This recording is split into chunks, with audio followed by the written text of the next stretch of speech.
entiendo que el seminario ha estado centrado en tópicos sobre la libertad, y yo me he animado quizás a plantear un tema asociado, no es exactamente idéntico, pero indudablemente tiene relación, que es una reflexión sobre la Escuela Austríaca de Economía, ¿te das cuenta? Y yo llamo a esta presentación Escuela Austriaca o Escuelas Austriacas. ¿Qué es esto de la Escuela Austriaca? ¿Te das cuenta? La Escuela Austriaca de Economía, ¿ok? Y ustedes se sorprenderían, pero incluso hay muchos economistas en Chile que no la conocen, digamos, ni siquiera les suena, ¿te das cuenta? O la tienen calificada, ¿cierto?, como un grupo radical libertario o de extrema derecha, ¿te das cuenta? En fin, una cosa más política, ¿cierto?, antes que económica. La Escuela Austríaca de Economía es una línea de trabajo, un enfoque sobre los problemas económicos que es de larga data, en realidad. De hecho, hay quienes sostienen que, estrictamente hablando, esa es la escuela de economía, estrictamente hablando. Mientras que lo que llamamos escuela de economía hoy en día, que algunos denominan neoclásica, samuelsoniana, matemática, qué sé yo, en realidad es una derivación, o una malformación, según algunos criterios. Se llama austríaca porque básicamente los primeros representantes, los que articularon los primeros principios, por así decirlo, eran austriacos, digamos. Ese es el sentido. El padre de esta línea de pensamiento es Karl Menger, ¿te das cuenta?, que tiene una situación paradojal, digamos. En la historia del pensamiento económico, uno habla de la escuela clásica de economía, Smith, Ricardo, Marx, ¿te das cuenta?, hasta John Stuart Mill, 1848 aproximadamente, Principios de Economía Política. Y John Stuart Mill, cuando escribe su tratado, comete un error garrafal en el escrito, porque él dice, mira, los problemas económicos están resueltos, teóricos, ya no hay nada más que decir sobre el valor. El gran problema que tenía la escuela clásica es que asociaba el valor a una medida objetiva, en general. ¿Cuánto vale esta mesa? Es algo objetivo, el material que utilizaste, las horas de trabajo, te va a decir Marx, en general, te das cuenta, alguna unidad de cuenta fija. Entonces Mill seguía esa línea, te das cuenta, y decía, bueno, eso está definido. Bueno, y justamente lo que ocurre hacia 1871, es que aparecen tres intelectuales que discrepan de esta idea y dicen, no, en realidad hay un componente subjetivo en el valor que es muy importante. Y lo interesante es que estos tres exponentes vienen de tres tradiciones distintas. En Inglaterra está Jevons, que básicamente sería lo que hoy llamaríamos un microeconomista, preocupado de cosas como la demanda. En Suiza está Walras, León Walras, que básicamente estaría preocupado de cosas que hoy llamaríamos equilibrio general. Y en Austria está justamente Karl Menger, que es el padre de la escuela austriaca. Entonces, la escuela neoclásica, por así decirlo, tiene el mismo punto de partida intelectual que la escuela austriaca, que es básicamente una defensa del valor en la perspectiva subjetiva. ¿Cuánto vale esta mesa? Lo que la gente esté dispuesta a pagar.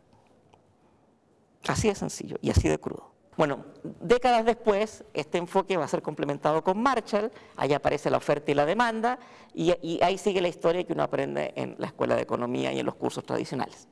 ¿Qué pasó con la escuela austriaca? La escuela austriaca básicamente toma este mismo principio subjetivista, ¿cierto? Como yo les digo, estoy haciendo un poco la historia, después les voy a comentar básicamente en qué creen, ¿cierto? En qué los diferencia en particular, toman estos principios, pero empiezan a distanciarse del otro grupo en un pequeño factor, las matemáticas.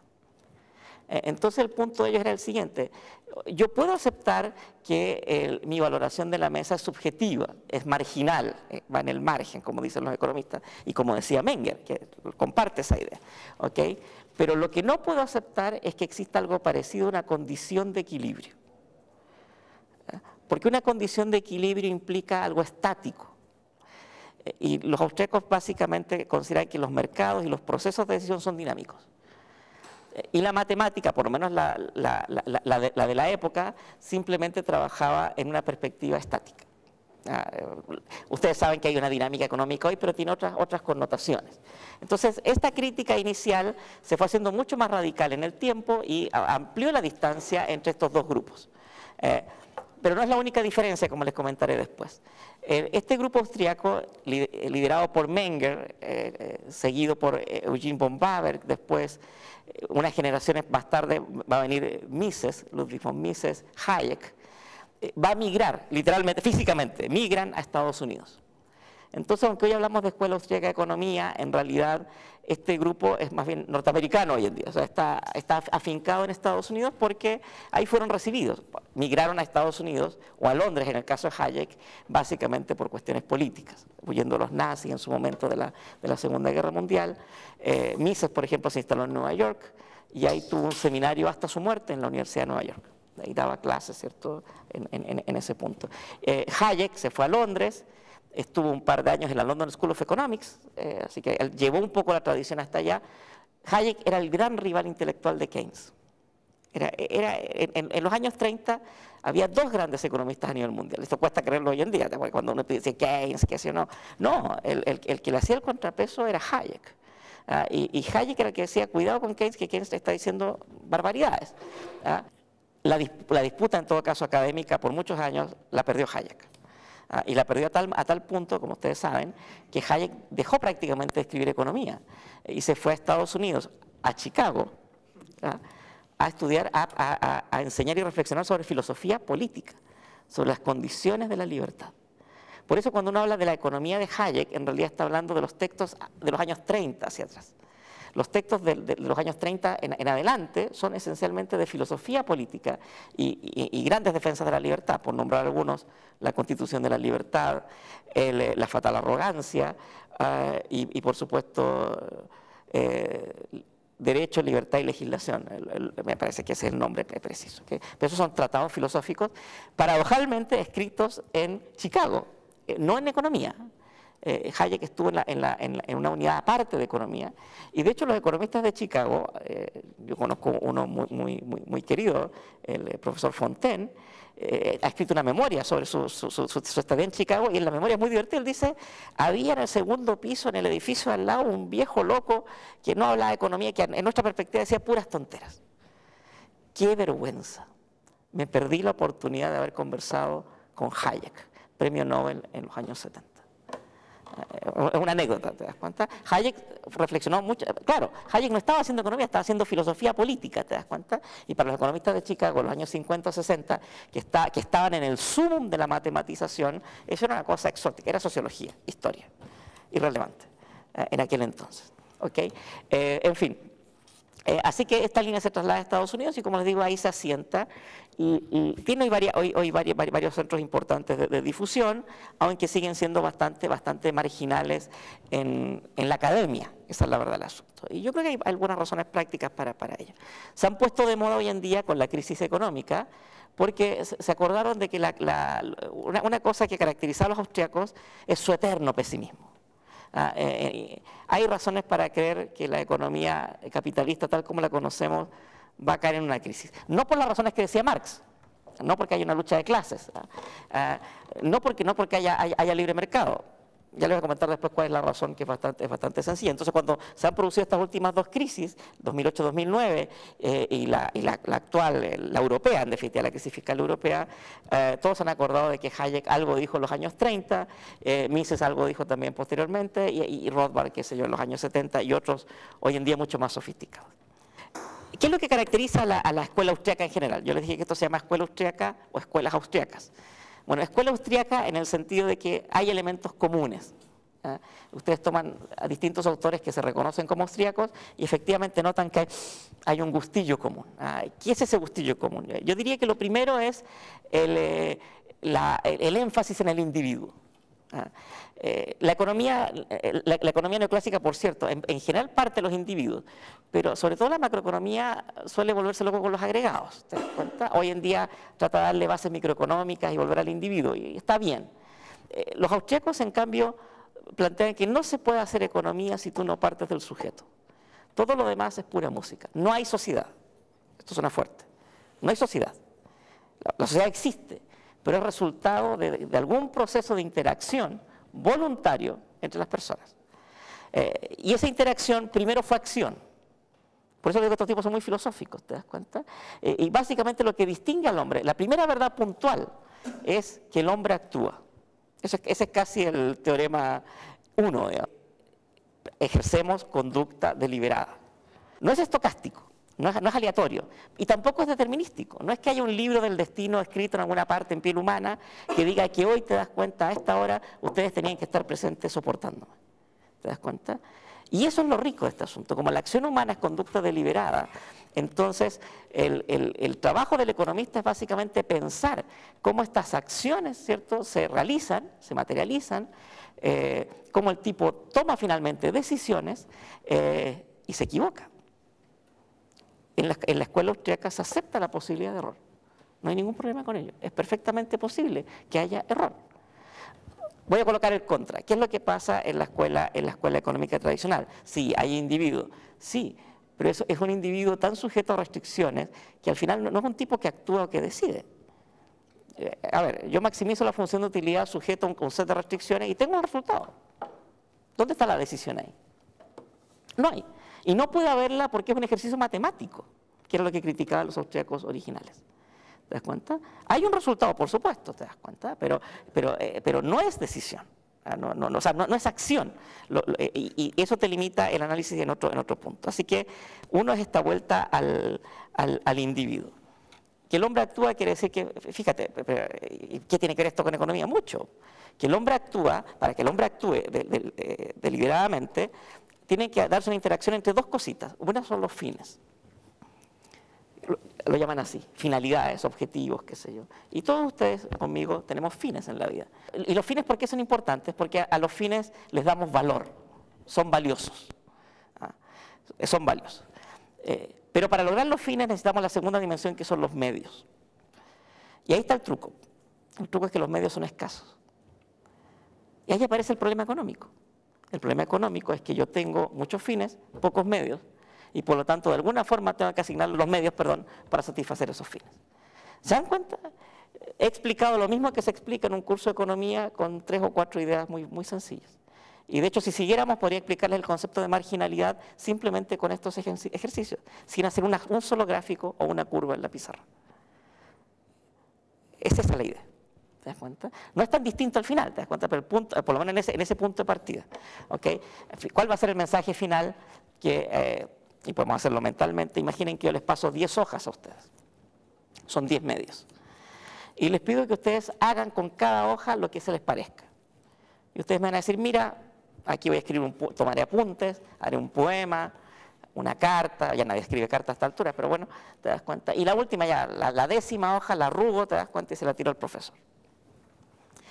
Pero ahora repitamos el ejercicio, si pudiésemos con una máquina del tiempo y volvamos al pasado, ¿te das cuenta? Y les entrego 9 hojas y no 10. ¿Cuál actividad es la que no van a hacer? La última. ¿Por qué la última? Porque es la menos valiosa para ustedes. ¿Cuánto vale cada hoja? Exactamente la última, el marginal. Lo último que estaban ustedes dispuestos a gastar en ella. Y ese es el sentido de las demandas al final del día. ¿Se dan cuenta? Son ese tipo de razonamientos. Tienen esta esencia inicial que es muy distinta. ¿Te das cuenta? En que tú partes del sujeto. Y ojo, hay interacción, por supuesto. Yo actúo, delibero y me encuentro con ustedes. Y ahora viene el problema. ¿Qué hago con ustedes? ¿Los golpeo? ¿O interactúo, intercambio? Y ahí aparecen los mercados. ¿Te das cuenta? ¿Y qué pasa cuando intercambio? Bueno, y ahí sigue la historia más seria. La segunda característica es la subjetividad. Todas las medidas al final del día son subjetivas. Todas. No hay objetividad. ¿Cuánto cuesta la mesa? No sé. ¿Cuánto estás dispuesto a pagar? Así de sencillo. No hay medidas de costo objetivo. Si no hay medidas de costo objetivo, no hay funciones de costo, como te enseñan en el curso de microeconomía. Si no hay funciones de costo, ¿de dónde sacas costo marginal? No existe eso. Si no hay costo, entonces lo clave final, ojo, no es que no haya costos. Lo que estoy diciendo es que los costos son dimensionados subjetivamente, y como son dimensionados subjetivamente, no hay forma de que yo los pueda aprender objetivamente. Ustedes los presienten, por supuesto que los presienten. Oye, pucha, que me cuesta llegar a fin de mes, ¿te das cuenta? Eso no es nada, sí, pero ¿cuánto están dispuestos ustedes a sacrificar para llegar a fin de mes? Eso es individual y de cada uno. Y lo interesante es que cada uno se las arregla al final del día para llegar a fin de mes. Eso tiene que ver con las decisiones también, como yo les decía, y hay algunas diferencias, y por supuesto con el problema de la medición. Una tercera característica es la información. Si el hombre actúa, cada acto del hombre implica un proceso de generación de información y un proceso de búsqueda de información. No hay información perfecta, no hay información completa y no hay información cierta. No hay. Hay miles de unidades de información dispersa y nos movemos ahí. Y hacemos lo mejor que podemos con lo que tenemos. Y a veces acertamos y a veces no. Y seguimos con ello. Y vamos actualizando nuestras expectativas de alguna manera. Entonces, esto es interesante porque incluso hoy en día parte de la escuela neoclásica se ha metido justamente a tratar de modelar de un modo más sofisticado el tema de la información. Y yo creo que con buena razón, ¿te das cuenta? Pero originalmente la idea de que en definitiva no hay información, sino que la información está dispersa, es justamente un concepto de los austríacos. Y justamente porque la información está dispersa, es que aparece un personaje que ve que acá hay una oportunidad de ganancia, que es el empresario. Ahí está. Si la información fuese completa, perfecta, hay funciones de producción, los costos están definidos, no hay empresario. De hecho, en teoría microeconómica no hay empresario, hay teoría de la firma. Hay una función de producción, un proceso de maximización y un resultado. A cualquiera de ustedes que le pase el problema llega a la misma solución.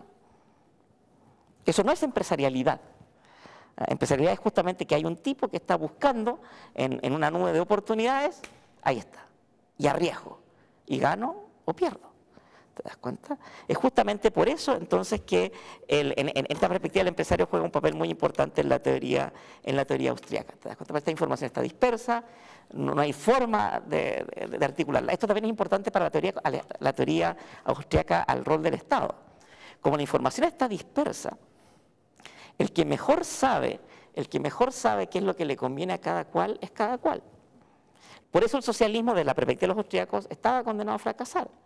No por el tema de la propiedad privada, de los medios de producción, que por supuesto es un elemento relevante, sino que por un problema de manejo de la información, porque es imposible que una unidad central, un agente, aunque sea un cerebro, ¿te das cuenta?, sea capaz de articular todos los procesos de información que se están generando abajo, ¿te das cuenta?, que son subjetivos, para producir resultados equivalentes o mejores al que se habría obtenido en un proceso de libre mercado.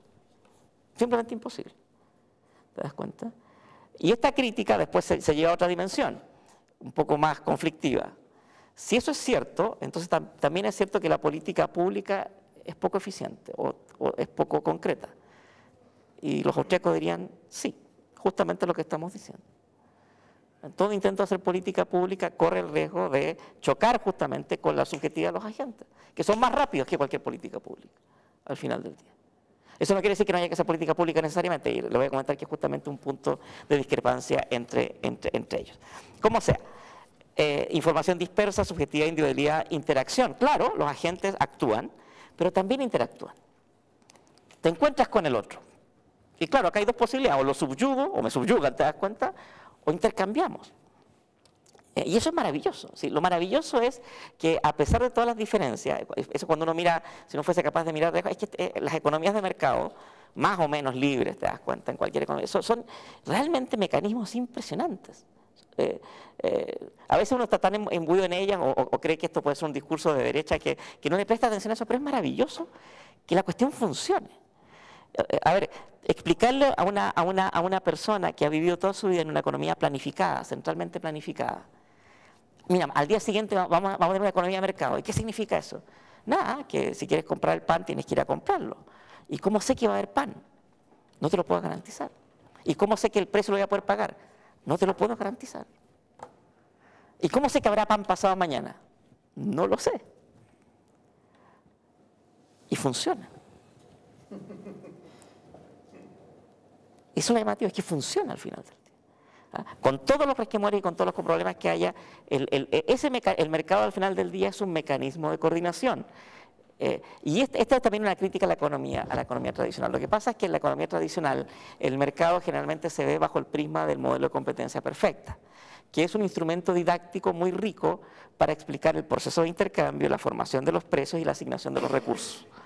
Entonces, si ustedes pasaron por algún curso de economía, el profesor, o a lo mejor pasaron pues yo alguna vez di ese curso, entonces el profesor se solazaba preguntándole, aumenta la oferta, aumenta el ingreso, cambió la oferta, cambió la demanda, ¿cierto? Se contrajo la demanda. ¿Qué pasó? ¿Qué pasó con los precios? ¿Qué pasó con el Q?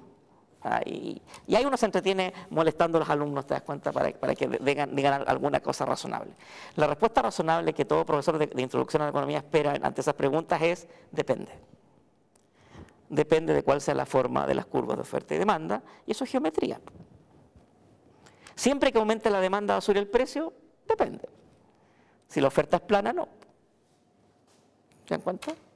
Entonces ahí uno se entretiene, ¿cierto?, jugando. Insisto, es un mecanismo didáctico. O sea, yo creo que es muy práctico para los alumnos introductorios meterse ahí, pero es bueno también explorar otras alternativas. ¿Cuál es el problema que ven los austríacos en el modelo de competencia perfecta? El concepto de equilibrio. Ese es el problema. El concepto de equilibrio para los austríacos es anatema. Eso no existe. No hay equilibrios en los mercados. Lo que hay son constantes procesos de ajuste mutuo y de coordinación, nunca acabados. Un equilibrio, hay un símil que a mí me encantó mucho. ¿Qué es un equilibrio al final del día en la perspectiva matemática? No sé si se conocen algo de música, pero imagínense un piano, ¿te das cuenta? Un equilibrio en economía clásica es un acorde. Todas las teclas a la vez. Y suena bonito, re mayor o re menor. Eso es un acorde. Ese es el equilibrio neoclásico, porque la matemática te impone la estática, ¿te das cuenta? ¿Qué cosa es la coordinación o el proceso de mercado en el mundo austríaco? Es un arpegio, una tecla a la vez. Y a veces el tipo del pianista se equivoca y a veces no. Y ahí nos movemos. Entonces, la crítica de los austríacos es la siguiente, es, mira, te has vuelto tan obsesionado con el modelo de competencia perfecta que básicamente evalúas todos los mercados con ese prisma. Y si por alguna misteriosa razón los datos no cuadran con este modelo de competencia perfecta, dices que el mercado está mal y hay que recomendar algún correctivo. Lo que dicen los austríacos es, no, los mercados nunca están mal. Las personas están mal, los mercados no. Tenemos que examinar qué pasa y si es que hubiese algún problema, pero los mercados por sí mismos no son problemáticos. Esto a veces ha llegado a algunas paradojas bien absurdas. Si saben economía entenderán quizás mejor el chiste, te das cuenta, pero yo una vez se lo escuché a un personaje y después me enteré que lo había postulado Ronald Coase, premio Nobel en los años 90 por costo de transacción. Y Coase tenía una frase muy divertida que decía algo así, me aburrí de estudiar microeconomía y me aburrí de los mercados y qué sé yo. ¿Por qué? Mira, porque si el precio está muy alto, te acusan de monopolio. Si el precio está muy bajo, que el promedio, qué sé yo, es competencia desleal. Y si el precio está igual, es colusión. En fin, los austríacos dicen, no, acá hay coordinación. ¿Te das cuenta? Es simplemente eso, y puede haber perfectamente errores y qué sé yo. Ojo, esto no quiere decir que no haya problemas en los mercados, que es distinto a problemas de los mercados. O sea, es perfectamente posible que alguien cometa abusos de posición dominante. De hecho, esto también es muy interesante. En la economía neoclásica ya no se habla de monopolios. O sea, se le enseña monopolios a los alumnos porque es un modelo muy básico, muy tradicional, que permite entender bien cuál es el efecto del poder monopólico. Pero si ustedes miran la jurisprudencia o el tema del Tribunal de Defensa de la Competencia, lo que se busca ya no es monopolio, porque es muy difícil probar un monopolio. Es súper complicado. Por una razón muy sencilla. ¿Cuál es el mercado que tú estás monopolizando? Coca-Cola, monopolista del mercado de las colas, 90%. No, pero es que ese no es el mercado de la Coca-Cola. El mercado de la Coca-Cola es el mercado de todo líquido que refresque la sed. Entonces tienes que agregar las bebidas cola, las alternativas a las colas, aguas minerales, jugo, vino, cerveza. ¿Tiene poder monopólico Coca-Cola ahí? No. Hay sustitución, hay competencia. Lo importante es que haya competencia. Ese es el punto, ¿te das cuenta? Ahora, si lo que pasa es que yo estoy golpeando a mi competidor, ¿te das cuenta? Lo agarro a la salida y le doy un par de machucones para que deje de vender eso. Es distinto. Puede ser un problema delictual, no es un problema de mercado. ¿Entiende mi punto? ¿Okay? Entonces, en ese sentido, los tipos insisten en la coordinación. Formalización sí. La formalización es verbal y lógica, por una razón también que ha sido muy cuestionada por lo que les diré a continuación. Todos los trabajos austríacos son fáciles de leer porque es puro verbo, digamos. es argumentación verbal. A la gente humanista les debería gustar el tratamiento de problemas económicos austríacos porque básicamente explican, tratan de explicar lo mejor posible. A veces no siempre se logra, te das cuenta, pero se trata de dar una idea del fenómeno por lo menos para explicar. Y no matemático por las razones que ya les anticipaba antes, justamente porque no creen en la representación matemática de los procesos. La matemática te obliga a ser estático y llevas a la condición de equilibrio, y la condición de equilibrio para este tipo simplemente no existe. O sea, si ya tienes equilibrio, entonces resuelve el problema, vámonos para la casa, te das cuenta. O sea, ¿qué estamos haciendo acá? Entonces, en fin. De hecho, hay una línea de trabajo que sostiene, y probablemente con justa razón, a lo mejor nunca lo habían pensado. Recuerden que les comenté que esto en 1870, disculpen, eran muy parecidos, ¿no?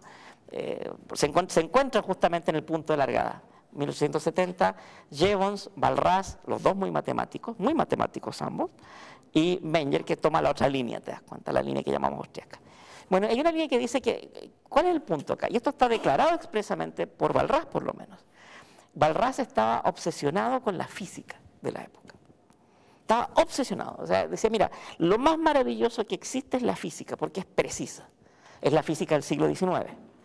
Todavía es esencialmente newtoniana, tradicional, ¿te das cuenta? Entonces, su mensaje es, mira, cuadra todo. Entonces, con un set de ecuaciones, yo soy capaz de representar la realidad. Fantástico. Bueno, y eso fue justamente lo que trató de hacer Walras. Su modelo de equilibrio general es un set de ecuaciones que en su concepto, bajo ciertas condiciones, representa toda la economía. La economía moderna, neoclásica, es básicamente un intento por imitar la física del XIX. Es eso. Y en algunos casos se logra y en otros no. Les doy otro ejemplo. Marshall era un tipo muy matemático, muy amante de la física. ¿Le suena el concepto elasticidad? Elasticidad es un concepto de la física. Lo que hizo Marshall es que tomó elasticidad de la física y la traspasó a la demanda. ¿Se dan cuenta? Edgeworth, ¿le suena a Edgeworth, Francis Edgeworth? Edgeworth, el de la caja de Edgeworth, que a veces se explica para equilibrio general introductorio, qué sé yo. El título del libro de Edgeworth me parece que es Física Económica. Así se llama. O sea, la línea económica que enseñamos, que yo enseño también, te das cuenta, en todas las escuelas de economía del mundo, es una herencia intelectual, ¿cierto?, del intento por traspasar la física a este tipo de temas. ¿Para qué? Porque se pensaba que de esa forma se hacía más científica. Esa era la razón. Es simplemente eso. ¿Te das cuenta? Y se pensó que haciendo eso, tú la hacías mucho más sólida, mucho menos subjetiva. Como sea. Y la última característica interesante que a veces puede ser llamativa en el caso de la escuela austríaca es la parte de la prueba. ¿Cuál es el criterio de validez cognitiva? Dirían los epistemólogos. ¿Te das cuenta? El criterio de validez cognitiva en la escuela neoclásica es la empírica. Yo tengo que tomar una prueba empírica. Hago una medición, inferencia estadística, descriptiva o causal, te das cuenta, y concluyo. Tomen cualquier paper decente de economía de los últimos años, en cualquier revista journal importante. Y la estructura es muy sencilla. Introducción con la tesis, algo de literatura, cada vez es menos, model, muy matemático, data, test empírico, conclusiones. Esa es la estructura, siempre. Siempre. Un poquito más de carne por acá, un poquito más de discusión para allá, pero eso es. Eso es. Por supuesto, al final del paper, el autor siempre ha probado su punto, nunca se equivoca. No hay ningún paper que diga, oh, en realidad luego de hacer todo este ejercicio me equivoqué. Rechazo mi hipótesis planteada en la introducción. ¿Qué es lo que hacen los austriacos frente a lo empírico? ¿Son re prácticos en ese sentido? Nada. Los austriacos no creen en las pruebas empíricas. Así de sencillo. No. ¿Por qué? Porque no se pueden medir cosas inmedibles, que son cualitativas, que son subjetivas, que son percepciones. No las puedes medir. Tienes patrones de tendencia, puedes tener alguna contabilidad por aquí y por allá. El grueso de los austríacos no acepta pruebas empíricas. Entonces, ¿cómo puedes saber que tienes la razón? Por deducción. Es simplemente por deducción. Si mi axioma, si mi punto de partida es lógico, es válido, y mi cadena de razonamiento tiene sentido, y además es rigurosa porque la someto a prueba, constantemente estoy conversando con ustedes, ustedes examinan lo que yo digo y qué sé yo, entonces las conclusiones tienen que ser ciertas, no puede ser de otra manera. Intelectualmente, filosóficamente, los austriacos tienen una descendencia muy directa de Kant, son muy kantianos en ese sentido, pero esencialmente son además muy cartesianos. Voy a colocar esto con un ejemplo que creo que les va a quedar súper claro. Todos ustedes deben conocer el teorema de Pitágoras, ¿cierto? La suma de los cuadrados de los catetos, bla, bla, bla. Bueno, ¿cuántos triángulos rectángulos han medido en su vida para certificar que eso es cierto? Yo ninguno. Y no tengo la menor duda de que es cierto. ¿Y por qué sé que es cierto? Si jamás lo he verificado empíricamente. Bueno, porque la cadena de razonamiento que lleva a ese resultado nos parece rigurosa y además porque el axioma de partida nos parece razonable. Eso es todo. Dice, bueno, los otros dicen, bueno, si yo acepto que la acción humana es un punto de partida válido y razonable, entonces las conclusiones que se siguen de ahí deben ser también razonables. Y si a alguien no le gusta, bueno, que se vaya a otro lado, no hay ningún problema con eso. Pero eso es. Por eso los neoclásicos acusan a los austriacos de prácticamente teológicos, ¿te das cuenta? No es que no sean científicos, ¿ah? Los austriacos se consideran a sí mismos científicos porque sostienen que sus pruebas se someten a un rigor clave, que es básicamente la evaluación de pares y el continuo debate. Ahí está la prueba rigurosa. En cambio, los otros, ¿qué es lo que hacen? Dicen los austriacos. Usan estadísticas que inventan de quién sabe dónde, un beta que sepa Dios cómo lo calcularon y que además cuando lo interpretan mal. Los austriacos también sostienen que tú puedes predecir, pero puedes predecir patrones generales de conducta. Los neoclásicos lo que sostienen es que pueden llegar al nivel del punto, te das cuenta de que, oye, ¿sabes qué? 2 puntos porcentuales más, déficit de 4.4. Y proyectan. Y ojo con las proyecciones. Pues no sé si tú sabes, pero una de las cosas que en series de tiempo predicen con ARIMA, y las predicciones de ARIMA son rectas. Tiene que ser una recta, porque una ARIMA básicamente toma un par de datos hacia atrás y proyecta una recta, no proyecta una trayectoria necesariamente. El concepto de predicción es distinto. En inglés se entiende mucho mejor. Los austriacos hacen prediction, pattern predictions, mientras que los neoclásicos hacen forecast. Y eso es muy sutil en el inglés, en castellano usamos la misma palabra. Yo les invito a hacer el siguiente ejercicio que de hecho hizo un colega de la Universidad de Chile. Dense la lata si tienen tiempo. Busquen a comienzo de año cuáles eran las predicciones de crecimiento de la economía de Chile, hechas por varios prestigiosos economistas. Y compárenla con el resultado final. Les aseguro, ninguna. Es que es impresionante. Es impresionante. Claro, lo que pasa es que el papel aguanta todo y el periodismo también, pucha, necesita llenar la columna. Oye, a mí también me llama para, ¿cuál es su predicción para mañana? Tengo idea, la verdad es que no tengo la menor idea. Es que además lo lógico, cuando tú haces un forecast, es que tú ves el rango. Los forecasts no son precisos. Claro, exacto, pero no, claro, el pronóstico... Exacto. El pronóstico tiene que tener una banda de error, ¿te das cuenta? En fin. Bueno, pero les contaba lo de McCloskey y permítame contarles la anécdota porque en realidad merece la pena, aunque McCloskey no es austriaca, de hecho es anti-austriaca como ella lo ha declarado, pero es un personaje interesante en este punto que yo les quiero nombrar. ¿Por qué? Porque McCloskey era parte de la escuela neoclásica tradicional. La historia personal esto es una digresión, pero me parece interesante mencionarla. Este personaje se llamaba Donald McCloskey. Donald, era hombre, un barbón de lentes, panza cervecera, profesor en Chicago, autor de un texto de microeconomía muy bueno, todavía recomendable, y en algún momento a este personaje le vino una crisis existencial, casado con hijos, y le vino una crisis existencial tremenda. Y dijo, oye, no creo en mi vida, y no creo en lo que estoy enseñando, y abandonó Chicago, abandonó las clases, abandonó a la señora, abandonó a los hijos, y se cambió de sexo. Y se transformó en Deirdre McCloskey. Y sigue vivo, y sigue escribiendo, ahora como mujer, se llama Deirdre McCloskey, ha estado en Chile un par de veces. McCloskey es muy crítico de la prueba empírica. ¿Y por qué es llamativa la crítica? Porque él no es austriaco. Su crítica viene de otro lado. Su crítica es justamente cuando tú generas una regresión, el coeficiente que tú obtienes de la estimación, y ese es su punto, los economistas no lo sabemos leer. Lo leemos mal. Y tiene 3 o 4 papers en que prueba ese punto, ¿te das cuenta? Con journal, artículos publicados en journal, que dicen, esta cuestión no cuadra, ¿te das cuenta? Donde dice sube, los economistas dicen que baja. ¿Te das cuenta? Pero aunque así fuese, ¿te das cuenta? Y él coloca un ejemplo extremo. Suponte que tu beta te dice que una ejecución más reduce en 4 muertes civiles. ¿Cómo interpretas ese resultado? El beta significativo. Y ahí viene la discusión, y discutía mucho con Becker sobre el tema y qué sé yo, ¿te das cuenta? Pero su punto es, puedes obtener coeficientes, siempre vas a obtener coeficientes, siempre. Algunos van a ser significativos, otros no, pero el impacto puede ser trivial. Pero es una digresión. Como sea, este es el común de los austríacos, ¿eh? Ojo, este es como un punto común. El mensaje final es el siguiente: hay que partir del individuo, hay que dejar que el tipo actúe. Generalmente el mercado es un proceso de coordinación y cualquier ajuste que se produzca se va a realizar justamente en virtud de que haya alguna oportunidad, ¿cierto?, de ganancia de los agentes. ¿Qué han aportado estos tipos al final del día? Yo tengo algunos.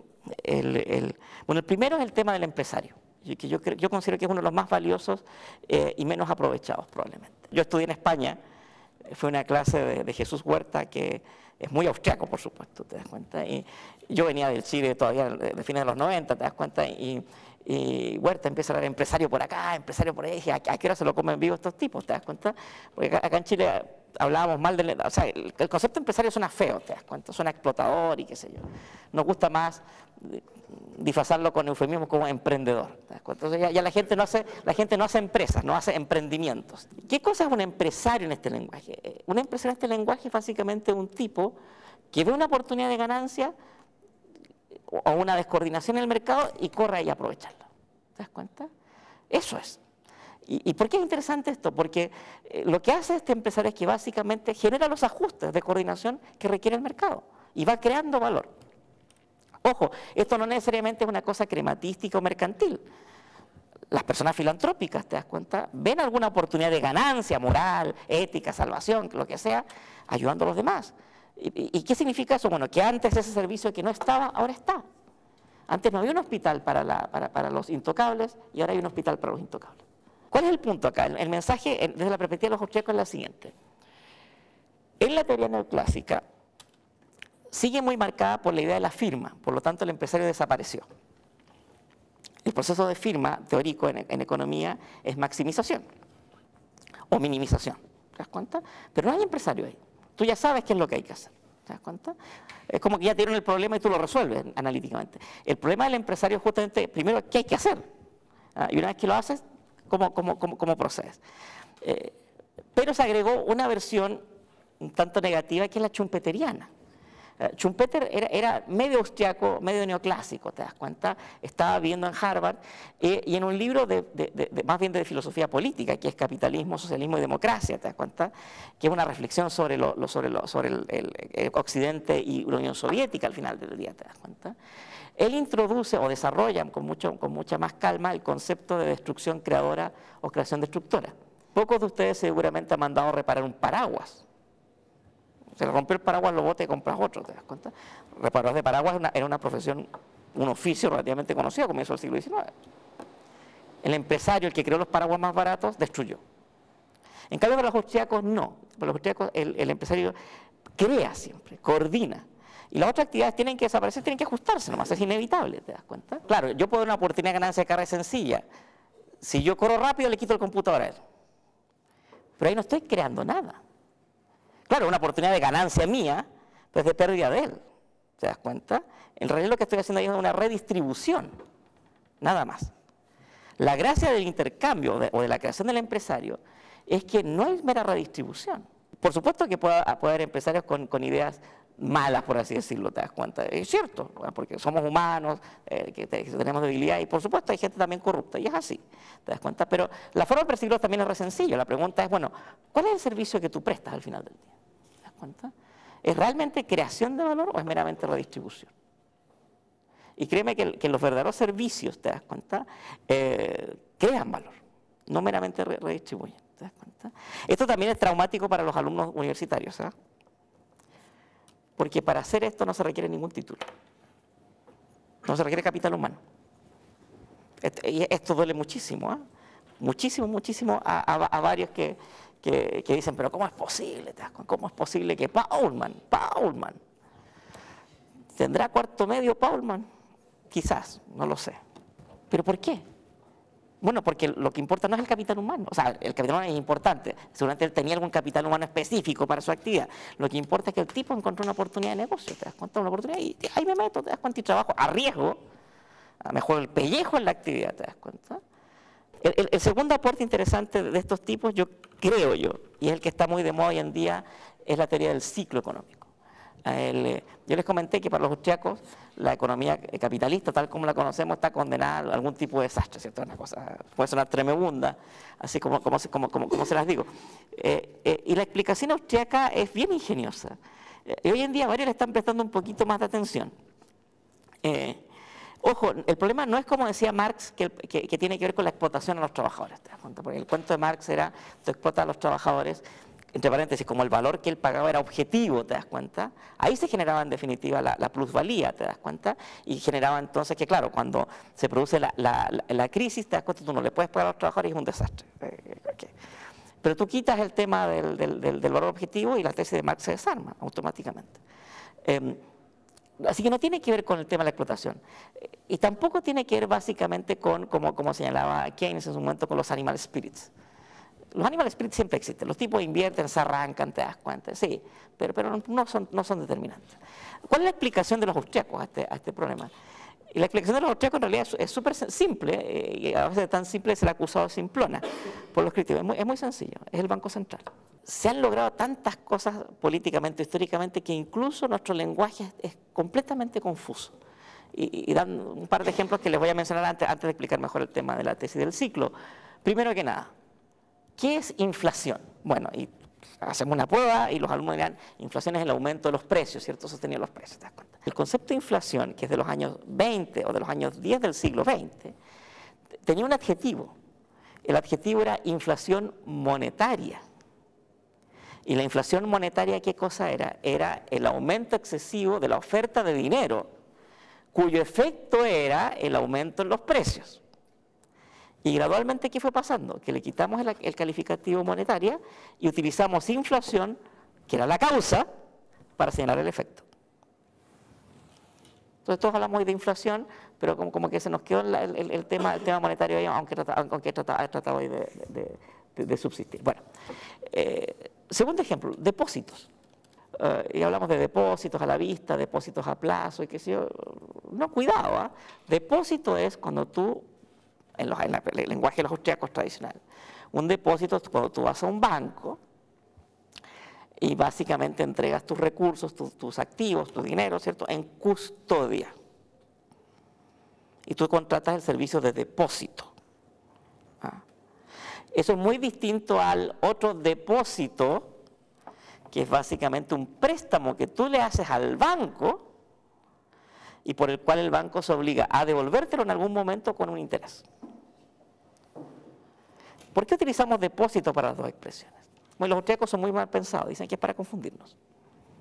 Es para hacernos creer que las dos cosas son igualmente válidas. ¿Te das cuenta? Entonces, ¿por qué? Claro, porque ¿qué es lo que pasa? Si yo dejo una cosa en depósito, si ustedes me dejan a mí la bicicleta en la casa, y me dicen, cuídame la bicicleta, yo te pago aquí una cantidad para que me la cuides. ¿Qué es lo que esperan ustedes que yo haga con la bicicleta? Que la bicicleta quede bien guardada, que ojalá no me la roben, ¿cierto? Y ojalá bien cuidadita. Terminan sus vacaciones antes de tiempo, van a mi casa, qué sé yo, a pedirme la bicicleta, no importa el dinero, ya lo pagan, no sé qué, costo hundido, como se dice, y llegan y me encuentran a mí con un emprendimiento. Paseo en bicicleta por 1.000 pesos. Y ven una tropa de cabros chicos que se han vuelto en su bicicleta, entonces cada uno se van por turno y yo voy cobrando, vamos pasando 10 pesos con la bicicleta de ustedes. ¿No les parece absurdo eso? Bueno, ¿y por qué no les parece absurdo que un banco tome sus depósitos a la vista y los preste? A ver, ¿por qué razón un banco podría enfrentarse a una situación en que llega un momento en que ustedes van y piden el dinero y no lo tengan en la caja? A ver, yo entiendo esa explicación para los depósitos a plazo, porque es razonable. Yo presté el dinero, el dinero se invirtió en otro destino, hay que esperar que ese dinero vuelva y genere interés. Pero el depósito, ese que yo dejé para custodia, Yo entiendo por depósito que ese dinero tiene que estar ahí. Pero ¿cómo lo vamos a dejar ahí? Si es tentador, ¿te das cuenta? ¿Cómo no lo vamos a agarrar? ¿Te das cuenta? Es que no lo puedes agarrar, no lo deberías agarrar. El problema es que nuestra legislación desde el siglo XIX, desde la legislación inglesa, desde la ley Peel hasta el día de hoy, legitima la reserva fraccionaria. Entonces, ¿qué quiere decir eso? Que los bancos no tienen ninguna obligación de tener todo el dinero que uno deja en depósito, a la vista, en el banco. ¿Y qué es lo que hacen entonces? Lo prestan. Y al hacer el préstamo, si ustedes han tomado el curso de economía, a lo mejor han calculado el multiplicador monetario, que es un ejercicio muy básico. Ustedes llegan con 100 pesos a un banco, el banco se ve obligado a dejar 10, ¿qué hace con los otros 90? Lo presta. Y resulta que esos 90 van a otro banco, ahí se quedan 9, que me quedan 91, y que hago con esos 91, los presto. Bueno, y uno empieza a sacar la cuenta, de 90 pesos originales, resulta que ahora la oferta monetaria es enorme. ¿Qué pasa si en un momento todos van a buscar su dinero? No lo van a encontrar. ¿Cuál es el punto acá? El punto acá es que ¿por qué la inquina de los austríacos con el Banco Central? Porque lo que hace el Banco Central es aprovechar esto, te das cuenta, justamente para crear dinero. Entonces utiliza la banca privada, empleando diversos mecanismos, entre ellos la tasa de interés y qué sé yo, te das cuenta, y entonces inyecta dinero en la economía. Yo sé que hasta ahí esta cosa suena trivial y qué sé yo, pero permítame explicarlo en el cuento de los austriacos. Toda la inversión productiva viene del ahorro. No hay inversión productiva que venga de otra parte. ¿Por qué? Porque básicamente cuando la inversión viene del ahorro, tú dimensionas el costo, que es subjetivo. Pucha, que me costó ahorrar por la chupalla, ¿te das cuenta? La tentación de consumir ahora es altísima. Pero justamente porque ahorré, por Dios que quiero el auto que me compré. Supongan que nos vamos de viaje a Arica. El bus nos espera aquí afuera, te das cuenta, y el bus tiene una curiosa cualidad. Tiene malo el aire acondicionado. Si encendemos el aire acondicionado, nos vamos a demorar 3 semanas en llegar a Arica. Estoy exagerando. En cambio, si nos vamos sin aire acondicionado, pero nos cocinamos todos, te das cuenta, llegamos en 3 días. ¿Qué hacemos? Debate por aquí, debate por allá, por supuesto, nunca nos vamos a poner de acuerdo, ¿te das cuenta? Porque la tolerancia al calor, si a los hedores, digamos, es distinta, ¿te das cuenta? Entonces, pero seamos optimistas y confiemos en que de alguna manera llegamos a un acuerdo razonable. Vamos a encender el aire acondicionado cada 3 horas, cada 4 horas, qué sé yo, y nos vamos a ir así. ¿Se entiende? Muy bien. Pero ¿qué pasaría si un minuto antes se sube una mano negra, digamos, y nos arregla las perillas? No arregla el problema, sino que ensucia las perillas. Nosotros las miramos, ¿cierto? Y decimos, oye, en realidad no hay ningún problema. Así que vámonos con el bus y vámonos con el aire acondicionado. ¿Y qué es lo que va a pasar? Nos fundimos a la mitad. ¿Qué pasó aquí? Lo que pasó aquí fue lo siguiente. Lo que pasó fue que los agentes actuaron en base a una señal equivocada, en base a que había más recursos de los disponibles, en base a la idea de que no tenían que ahorrar o sacrificarse para obtener los recursos que iban a ganar. Era dinero fácil. Y el dinero fácil se acaba. ¿Cuál es la teoría del ciclo de los austriacos? Contando esta idea. Es muy sencilla. Lo que pasa es que en una sociedad hay ahorros naturales y la gente ahorra. Ahorra no en el sentido de que guarda la plata en el colchón, me refiero a que ahorra productivamente, la coloca por un intermediario financiero, te das cuenta, y eso genera financiamiento para los proyectos de inversión y qué sé yo, ¿de acuerdo? Pero ¿qué ocurre? Cuando actúa el Banco Central, y esta es un poco la historia de Hayek y de Mises, el Banco Central lo que hace es que crea dinero, por el mecanismo del que les hablaba, ¿te das cuenta? Entonces, hay más dinero, por así decirlo, en el mercado que no viene del ahorro. ¿Cuál es el efecto que tiene eso? Primero que nada, bota la tasa de interés. Por lo tanto, ¿qué pasa con el ahorro voluntario? Cae. O sea, la tasa de interés era alta, resulta que como ahora hay mucho dinero, la tasa de interés cae, por cierto. Y por lo tanto, el ahorro mío cae. Pero ¿qué pasa con la inversión? Sube, como la espuma. ¿Y por qué sube? Porque el costo del dinero es más barato. Pero esta inversión ya no está financiada con el sacrificio de las personas. Está financiada con este exceso de dinero que hay en la economía. Eso puede parecer trivial y que sea, pero ¿qué significa que hay exceso de dinero? Significa que ahora se han hecho rentables proyectos que antes no lo eran. Los austríacos hablan no de overinvestment, porque implicaría un óptimo, te das cuenta, sino que de mal investment. Proyectos que antes nadie financiaría, pero en su sano juicio, ¿te das cuenta? Resulta que ahora hay tanto dinero que ¿por qué no lo hacemos? El capital que se enseña en los cursos de economía no existe. Es pura ficción. Hay una historia de Joan Robinson, que en algún artículo, Joan Robinson no era austriaca, pero era muy crítica a la escuela neoclásica, y ella hace el siguiente ejemplo. ¿Recuerdan la típica solución de la firma? ¿Te das cuenta? En que la utilidad de la firma es P por Q, precio por cantidad, menos W por L, ¿cierto? Salario por trabajo, RK, lo que sea. Bueno, entonces, Joan Robinson dice, ¿quieren sacar de quicio a su profesor de microeconomía? Hagan lo siguiente. ¿Qué es P? Precio. Muy bien. ¿Qué es Q? Cantidad de los bienes que el tipo está vendiendo. P es el precio por bien. P por Q, ingreso total. Muy bien. ¿Qué es W? W es el salario, ¿te das cuenta? Lo que tú le pagas al trabajador promedio. ¿Y qué es L? Bueno, L es la cantidad de trabajo, horas de trabajo, número de trabajadores, ¿cierto? Lo que corresponda con L. Muy bien. ¿Qué es R? O P sub K, como lo hacen algunos. Bueno, R sería como el costo de oportunidad del capital, ¿te das cuenta? Es el símil del W, ¿te das cuenta? Pues así. Allá el profesor está que hierve, ¿te das cuenta? Bueno, el alumno molesto y qué sé yo. ¿Y qué es K? No, le dice, K es capital, el stock de capital. Y aquí dice Joan Robinson, lo matas. ¿Y en qué unidades está K? ¿Son kilos? ¿Son toneladas? ¿Son servicios por unidad de tiempo? ¿Qué cosa es K? Y K no es nada. K es un invento de Clark, John Bates Clark, a comienzos del siglo XX, creado básicamente para demostrar la importancia de la productividad marginal del capital para determinar el valor y el R, ¿te das cuenta? Es decir, que la tasa de interés se aproxima a la productividad marginal del capital, pero para construir el concepto de productividad marginal del capital hizo la analogía con la productividad marginal del trabajo. Yo tengo un L, productividad marginal del trabajo, necesito un K. Es un concepto. Capital austriaco es muy simple. Es el valor a precio de mercado de los bienes de capital. Punto. Es una sumatoria monetaria. Así de sencillo.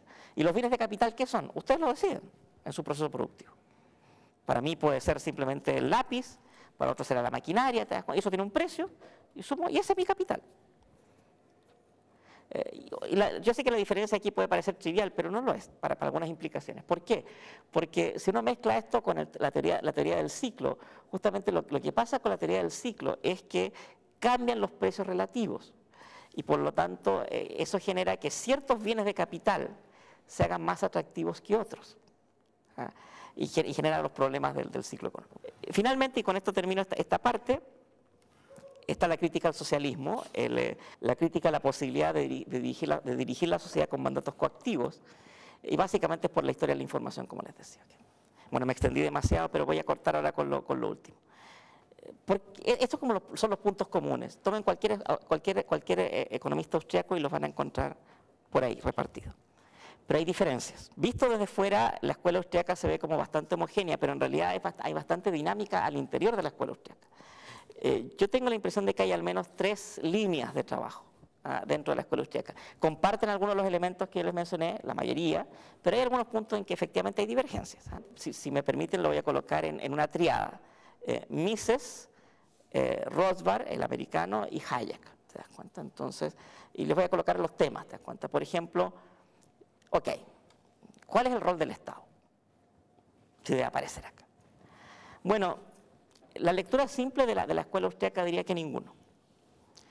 Pero es una lectura muy simple, ¿te das cuenta? En realidad Mises pensaba que podía haber algún papel para el Estado, pero muy menor. Quizás mucho más centrado en la línea clásica del Estado, o sea, el Estado más bien preocupado de la defensa, ese tipo de cosas, pero nada más. Rothbard, en cambio, y el problema o el punto con Rothbard es que Rothbard es libertario. Entonces a veces no sé si él habla como libertario o como austriaco, o habla como Rothbard. Y el problema es que para Rothbard el gran problema no es reducir el tamaño del Estado, el problema es hacer desaparecer el Estado. Esa es la tarea a afrontar. No viene nada bueno del Estado. Hayek, en cambio, era mucho más pragmático. Hayek decía, en realidad, sí, a lo mejor es importante que haya un Estado, pero definiendo áreas de jurisdicción. Recuerden que la última etapa de su vida intelectual era de filosofía política. Entonces lo que él decía era, para colocarlo en términos chilenos, a lo mejor hay ciertas áreas en que es bueno que mande el municipio, porque le compete. Pero hay ciertas decisiones que necesitan una unidad mayor, la intendencia. Y seguramente hay ciertas unidades que requieren una unidad mucho mayor a nivel nacional. O sea, básicamente lo que definiría la tarea del Estado es eso, ¿te das cuenta? Es la toma de decisiones, pero para el rango de influencia. Un proyecto como Hidroaicén no lo puede aprobar una comuna chiquitita. Tiene que ser dada la envergadura del proyecto, tiene que ser una mirada nacional. La ética y las instituciones. Bueno, Mises te diría que las instituciones están porque funcionan. Y en realidad lo relevante es la utilidad de las funciones. Mientras sean útiles, las dejamos. ¿Te das cuenta? Dicho de otra manera, ¿por qué condenamos el homicidio? Porque no nos es útil. Suena brutal, pero ese es el límite. Rothbard te diría no.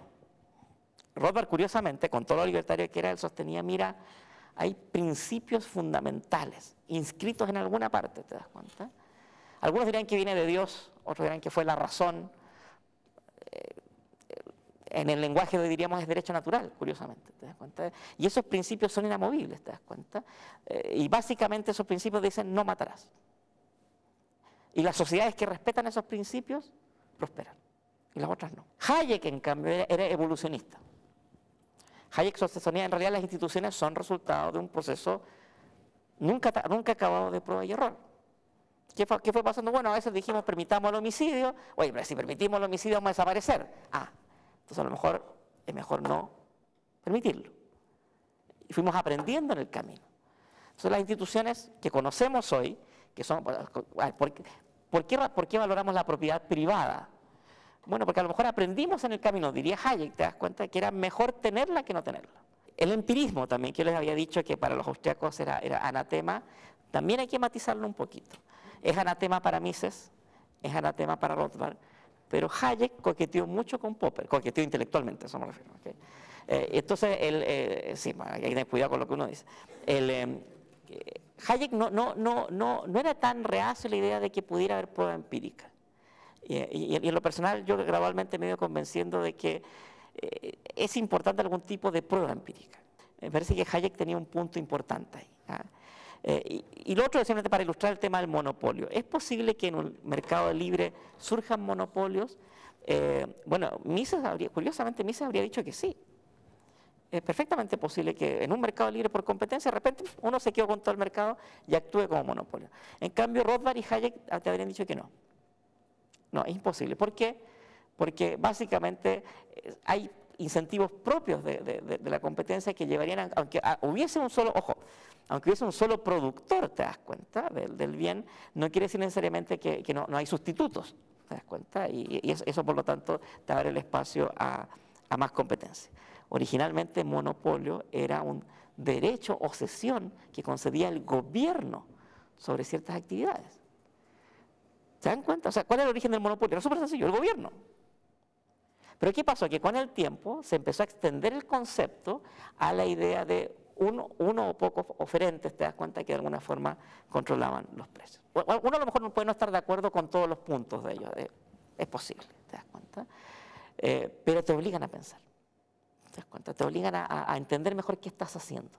O sea, realmente la prueba empírica es útil, realmente tiene este efecto de la oferta monetaria, realmente los mercados llegan a algo que llamamos equilibrio, realmente el modelo nos ayuda a entender lo que queremos, a lo mejor sí, pero al final del día el punto es importante. Quisiera terminar con una cita muy bonita de Schumpeter. Schumpeter leyó a Keynes en su momento. Y Schumpeter culmina una biografía de él diciendo una cosa, cierto que leía a Keynes, te das cuenta, y dice, cierto que no me convertí en keynesiano, pero creo que me ha hecho mejor economista.